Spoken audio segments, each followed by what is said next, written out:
إنما ذلكم الشيطان يخوف أولياءه. All that was shaitan. That whole propaganda that people are coming, they're gathering against you, they're going to come and get you, things are going to get a lot worse for you.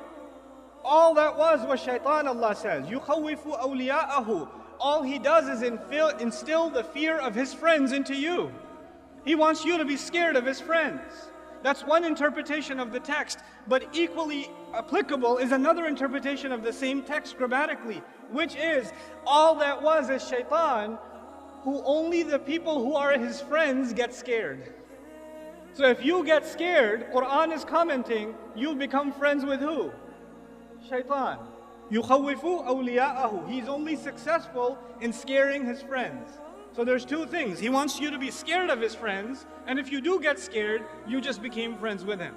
You just joined his party. يُخَوِّفُ أَوْلِيَاءَهُ فَلَا تَخَافُوهُمْ وَخَافُونِي إِن كُنتُم مُؤْمِنِينَ. Then don't be afraid of them. Be afraid of me if you in fact believe.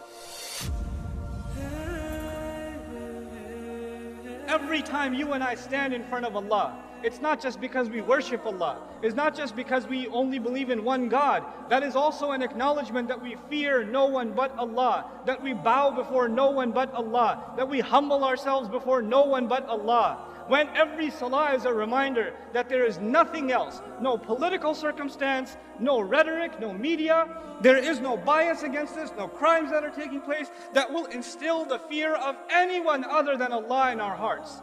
That is an acknowledgement every time you and I stand in prayer. فَلَا تَخَافُوهُمْ وَخَافُونِي إِن كُنتُم مُؤْمِنِينَ وَلَا يَحْزُنْكَ الَّذِينَ يُسَارِعُونَ فِي الْكُفْرِ. Allah is not done.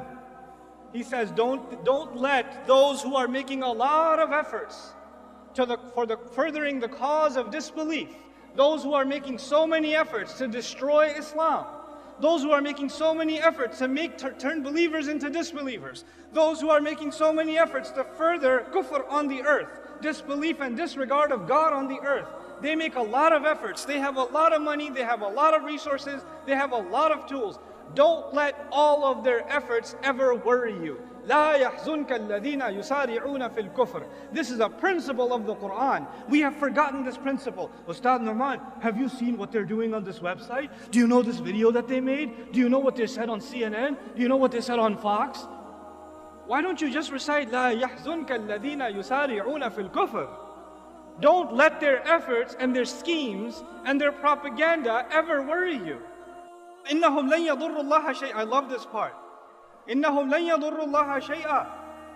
They, no doubt about it, can't harm Allah at all. I'm baffled by this statement.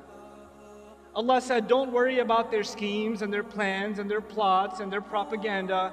They can't harm who at all? They can't harm Allah at all. I'm not worried about them harming Allah. I was actually kind of worried about them harming me. So I was expecting Allah will say, don't worry about their schemes, they won't harm you. But Allah says what instead? Don't worry about their schemes, they can't harm Allah. Why is that? Because Allah is our protection.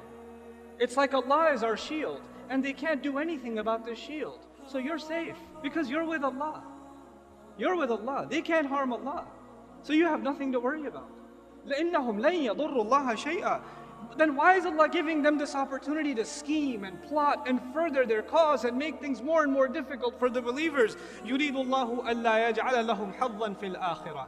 Allah wants that they get nothing, not even a little bit of the akhirah. Meaning there are people that are evil and they want to continue to do more evil and undermine and continue the path of injustice and oppression. Allah says, I'd like to let you dig your hole a little deeper, because that little good you have left in you, you don't even deserve it. Let you do your evil.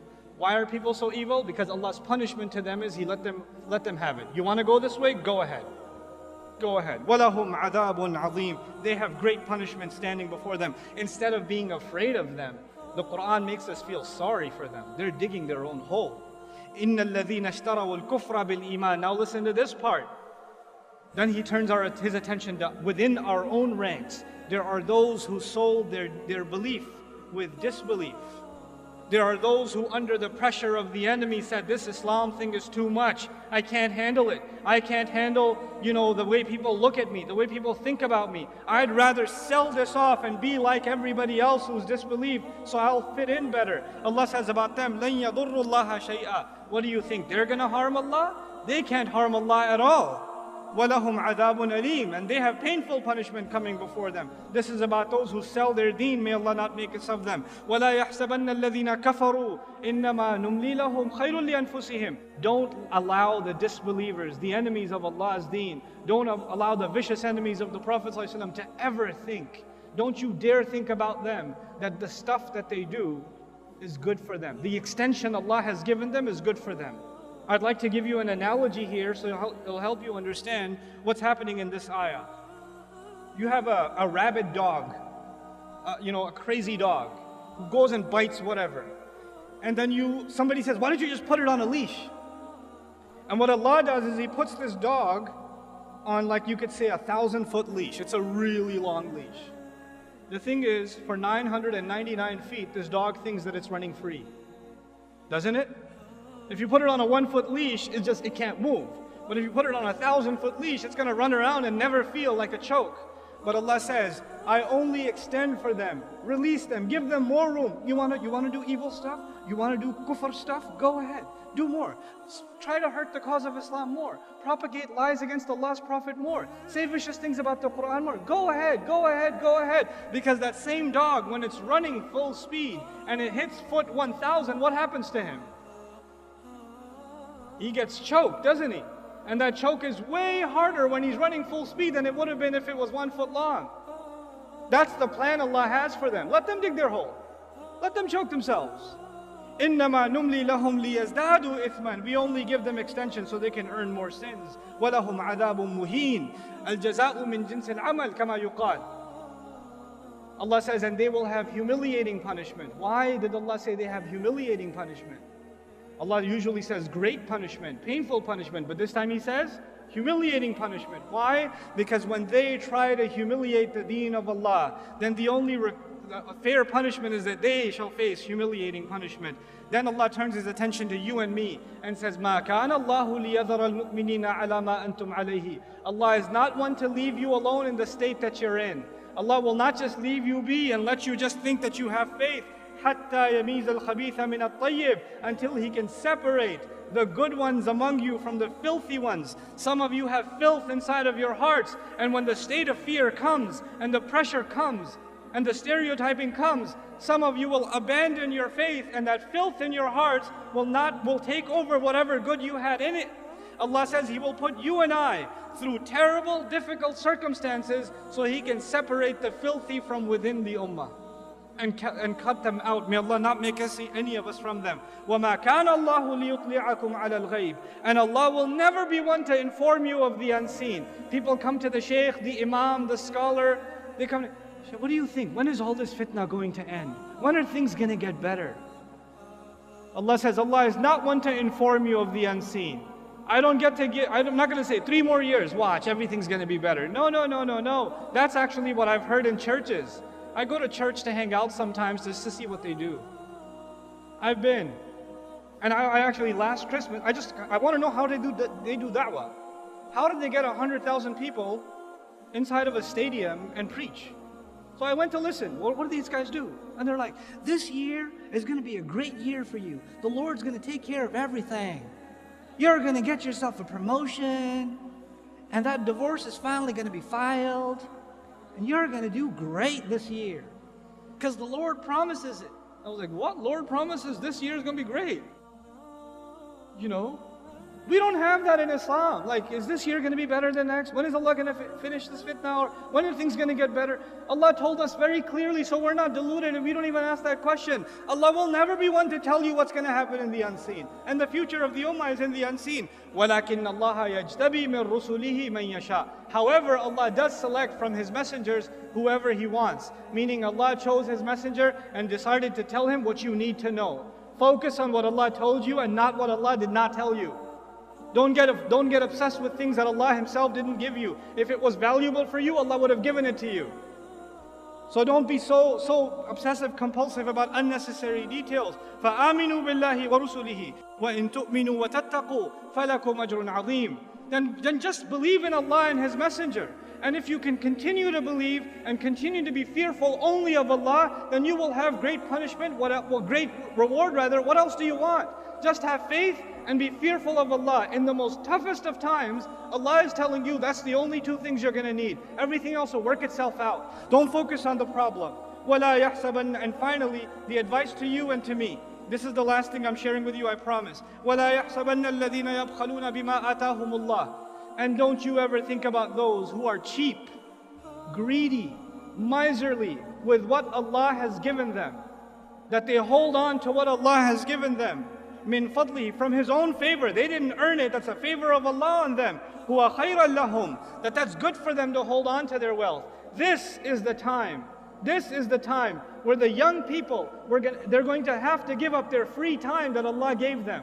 Their free time cannot go into 8 hours of video games anymore. There's no time for you to watch the next Netflix and Amazon series. You don't have that kind of time. You're the Muslim youth.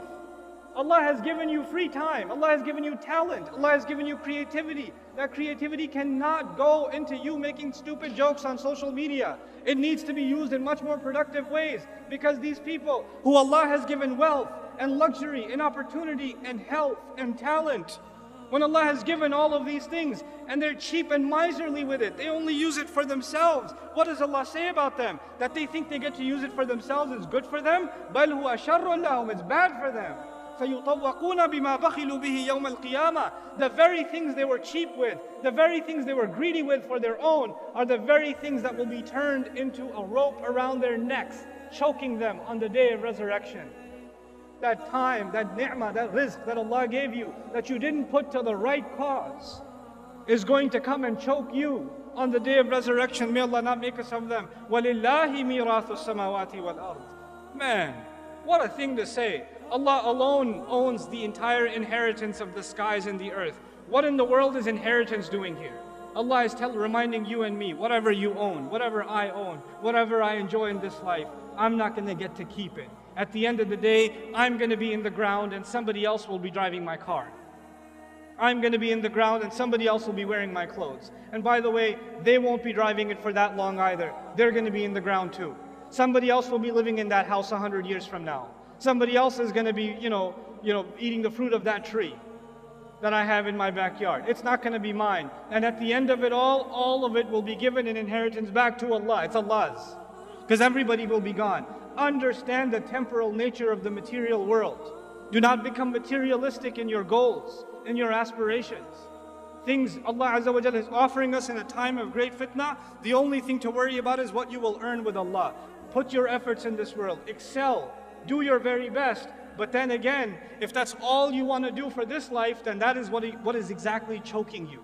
It's going to choke you. It's going to destroy you. Our deen is so beautiful, such a balance between what we want in the next life and what we get in this life. It merges the two of them. We're not just people of akhirah and we're not just people of dunya. We're people of Rabbana atina fid dunya hasana wa fil akhirati hasana. وَقِنَا عَذَابَ النَّارِ. And so Allah Azza wa Jalla concludes, as I conclude in this passage, وَاللَّهُ بِمَا تَعْمَلُونَ خَبِيرٌ. And Allah has full news and full account and a full perspective on everything that you're doing. And that's a comment to the ummah. I know what you're doing. I know what you're doing when you've been hit with injury. I know whether or not you are becoming people of Jannah. I sincerely remind myself and I remind all of you that this Quran is a living document. It's a living book. It will inspire, it will empower, sometimes it will scare, sometimes it will set you straight and calibrate you. It is not a drug. Like, in modern philosophy, religion is the opiate of the masses. So you turn to religion to feel better about yourself. Yes, the book of Allah will make you feel better about yourself. But sometimes you just need to get a slap in the face and get set out straight. And the book of Allah will give you that too. It'll give you what you need, because Allah is your Rabb. He's your master. He doesn't have to cater His message to what might make you feel better. He'll cater the message to what you need, what your heart needs. And this time Allah is basically telling the ummah, in the middle of this crisis, grow a spine, get strong, Don't be afraid of anybody else. Prove yourself to Allah, and none of the efforts you do will go unacknowledged.